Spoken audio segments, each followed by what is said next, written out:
साईं राम, वंदे साईं के YouTube channel के माध्यम से हम श्री साईं बाबा जी की एक अद्भुत लीला प्रस्तुत करते हैं।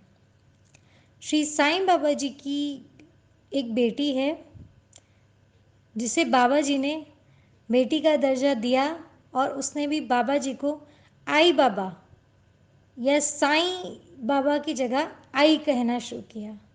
आई बाबा अर्थात आई मतलब माँ, बाबा मतलब पिता, तो माता पिता दोनों हैं उसके लिए। और ज़्यादातर वो साईं बाबा जी को आई या माँ कहती है। वो उनसे अगर बात भी करती है तो इस तरीके से, माँ आपको पता है आज ऐसा हुआ, माँ आपने मेरी ये मदद करी उसके लिए बहुत शुक्रिया, माँ मुझे आप में आपकी ये मदद चाहिए। इस तरीके से बात करती थी। जैसे जैसे वो बड़ी होती गई, जब पढ़ाई का वक्त आया तो वो बाहर गई पढ़ने।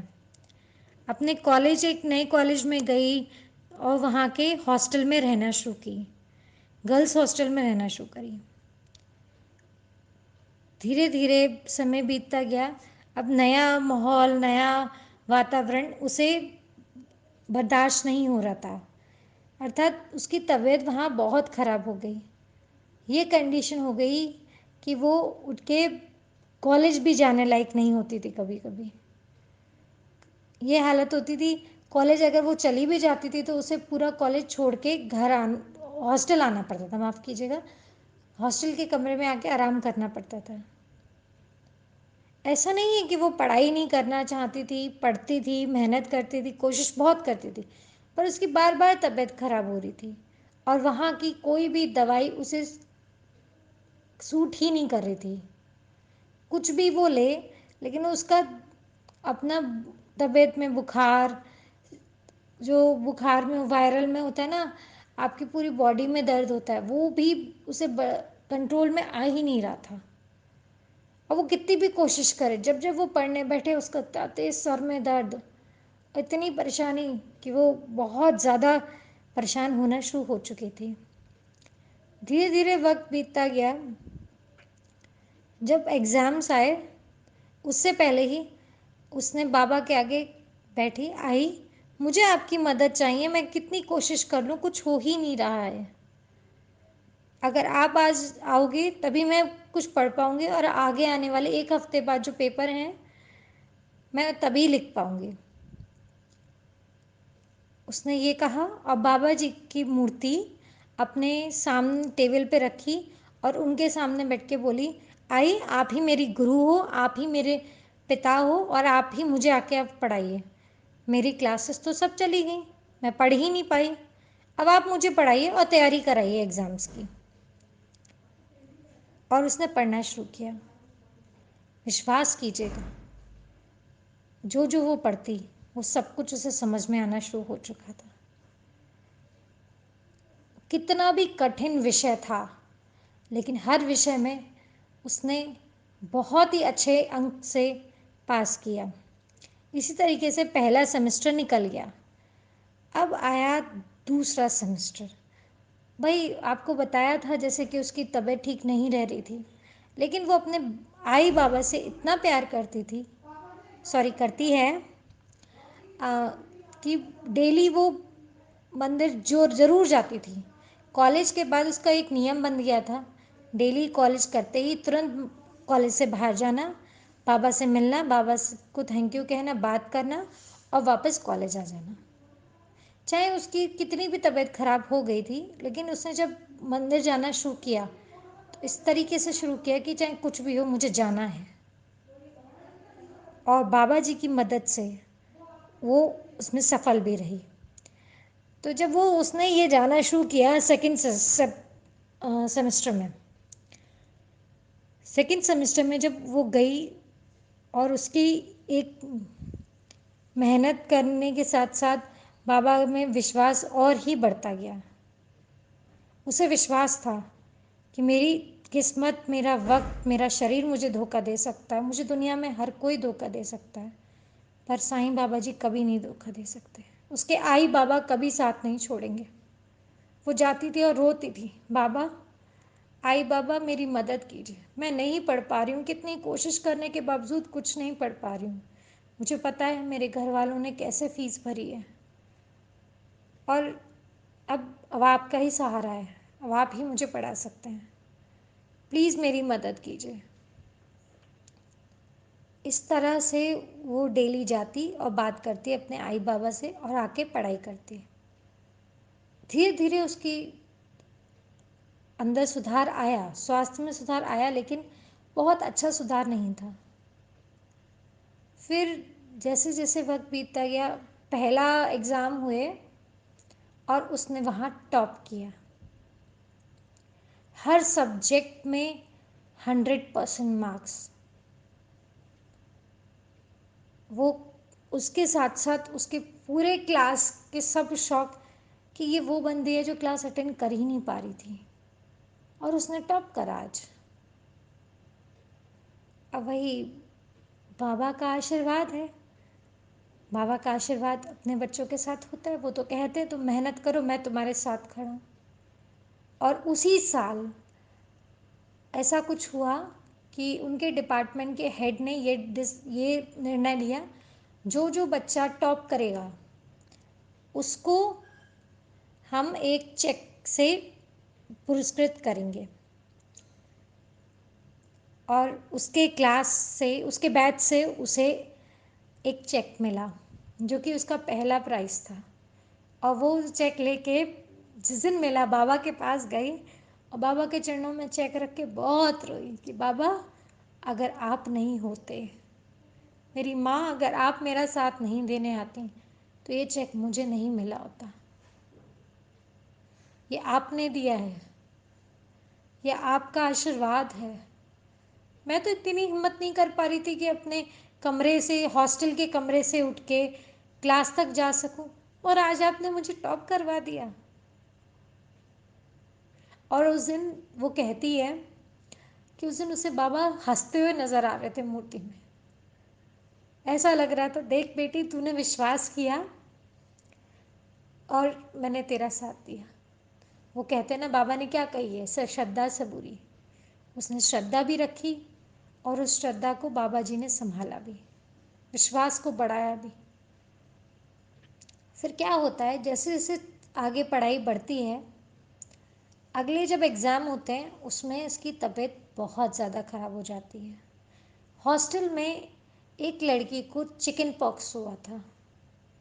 अब चूँकि उसका स्वास्थ्य बहुत अच्छा तो था नहीं, हवा में चिकन पॉक्स था, और उसी के संग पड़ोस वाले कमरे में हुआ था। तब उसका शरीर भी साथ नहीं दे पाया और उसकी भी तबीयत खराब हो गई। जिस दिन उसकी तबीयत खराब हुई उस दिन उसे बाबा दिखाई दिए।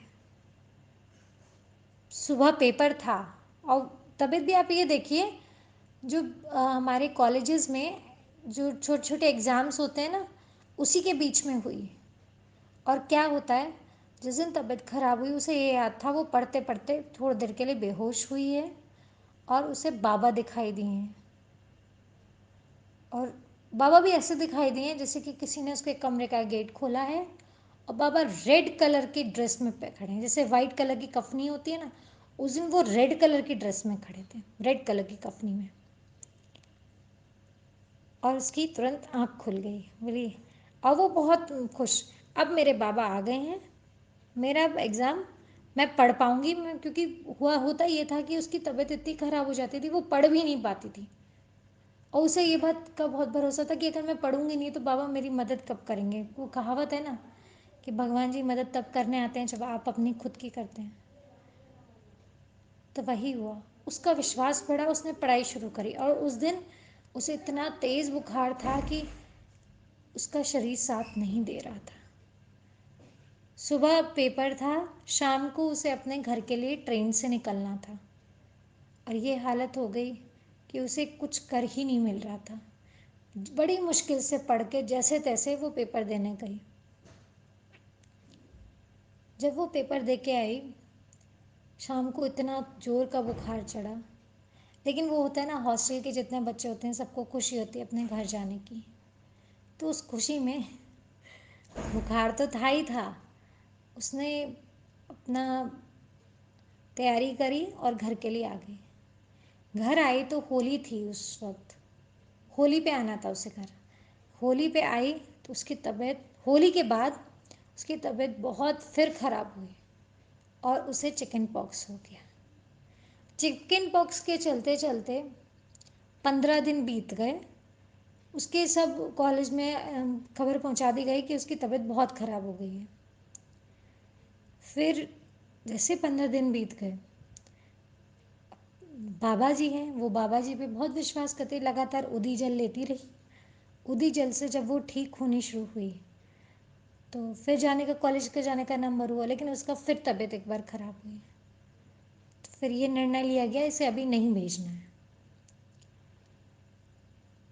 फिर जब कुछ समझ नहीं आया तो किसको दिखाएं, क्या करें, उसके घर वाले बड़े चिंतित। तो एक ऐसे डॉक्टर को दिखाया गया जो छोटे बच्चों को देखते हैं, जो जिसे इस बच्ची को वो बचपन से देख रहे थे जब वो गोद की थी। धीरे धीरे जब पता टेस्ट हुए सारे तो पता चला उसको टाइफाइड है, बहुत हाई लेवल का टाइफाइड है। भाई अब इतना हाई लेवल का टाइफाइड, डॉक्टर ने साफ मना कर दिया, इसे कहीं भेजने की ज़रूरत नहीं, इसे यहीं बैठाओ घर में, स्वस्थ पहले है। और उसको भी समझाया, बेटा तुम परहेज करके सही से खाना पीना खाओ घर का, और जो दवाइयाँ हैं टाइम से लो, तुम जल्द सही हो जाओगी। पर होता है ना, जिसको शौक़ होता है पढ़ने का या जिसको जिस चीज़ का शौक़ होता है उसके बिना उसे बेचैनी होती है।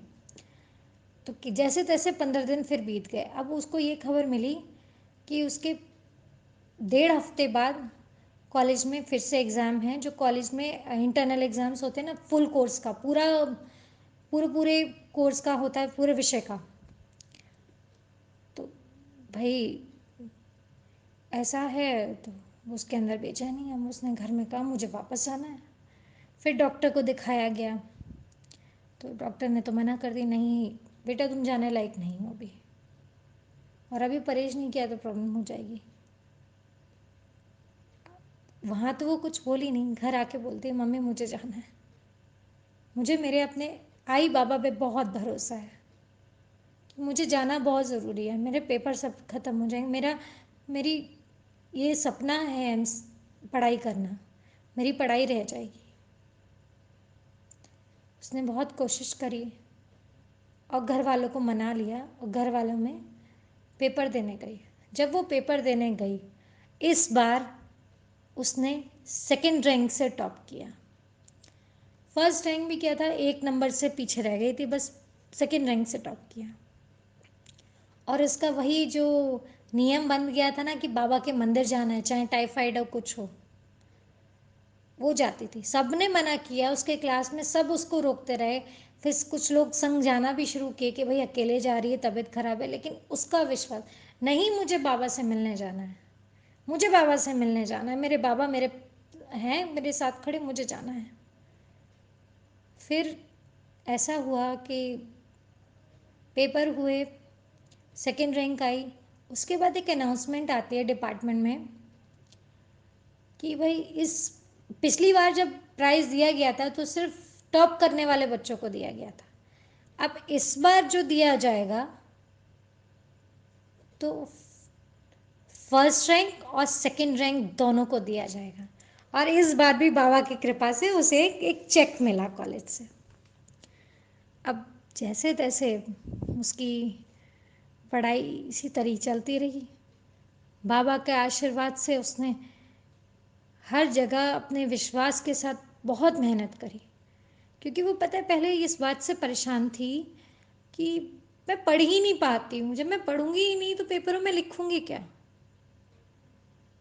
और जैसे जैसे आगे बढ़ता गया, समय बीतता गया,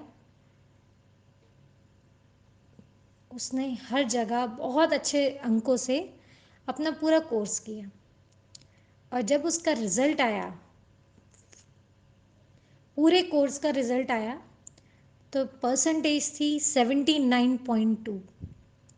अब आप खुद देखिए, सारे नंबर्स को आप जोड़ेंगे, अंक बनेगा 9। अर्थात नवधा भक्ति। जिस दिन उसका रिजल्ट आया था वो उस दिन भी बाबा के पास जाके आंसुओं से रोई थी। बाबा आपने तो मेरे विश्वास की लाज बचाने के लिए आ गए। ये कहानी हम बच्चों के लिए है, साथ में साथ हर उस इंसान के लिए है जिसकी ज़िंदगी में बहुत आफतें आई, बहुत प्रॉब्लम झेली, लेकिन उसका विश्वास, उसका दृढ़ निश्चय, सबूरी, श्रद्धा, मेहनत, बाबा के आगे मत्था टेक के विश्वास से चलना कि कुछ नहीं होगा, मुझे सब कुछ अच्छे से निकल देगा। माफ़ कीजिएगा, मैं एक बात बताना भूल गई। उसने बताया है जब टाइफाइड हुआ था ना और वो बाबा के पास जाती थी तो उसको बॉडी पेन्स थे ही नहीं। मतलब उस जो टाइफाइड होता है, ऐसा उसने कहा है कि बाद में सुनने को मिला, इसको टाइफाइड होता है उसके ना शरीर में बहुत दर्द होता है। और सच बताएं, उसके दर्द नहीं होता था। उसका कमरा तीसरी मंजिल पर था और वहाँ पे कोई लिफ्ट भी नहीं थी। बाबा का ऐसा आशीर्वाद रहा, वो डेली हर रोज़ अपने कमरे से उतर के कॉलेज में भी कम से कम ये मान लीजिए 1-1.5 किलोमीटर अंदर जाके थी उसका हॉस्टल, मेन गेट से। इतना चल के आती, बाबा के मंदिर जाती, लौट के आती, फिर चल के जाती, फिर ऊपर चढ़ता कमरे तक। और सच में उसका विश्वास था ना कि उसके साईं बाबा ज़रूर आएंगे। वो विश्वास ही था। जिस दिन उसकी सारा रिजल्ट आया, उसको बस यही था कि आज तो मम्मी मेरे बाबा आ गए। 79.2 नवधा भक्ति। कहते हैं ना, विश्वास में वो ताकत है जो बहुत से बड़े पहाड़ जैसी मुसीबतों को भी हमें आसानी से निकलते हुए चले जाती है, निकालते हुए निकाल देती है, सॉरी। अब सभी से विनती है, इस वक्त कोरोना काल में सब लोगों की, कितने लोगों का जॉब चला गया, कितने लोगों की बिजनेस ख़त्म हो गया, कितने लोगों में पता नहीं क्या क्या आफतें आई, सब कुछ लोगों का ज़िंदगी रुक गई, हार गए, कुछ लोग टूट गए।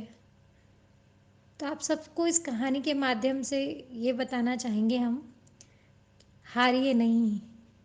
श्री साईं सचरित जी का लगातार पाठ कीजिए, बाबा के चरणों में मत्था टेकिए और विश्वास रखिए, अपनी मेहनत करिए, चाहे कितनी भी परेशानी आए। बाबा जी ज़रूर नैया पार लगाएंगे। ओम साई राम।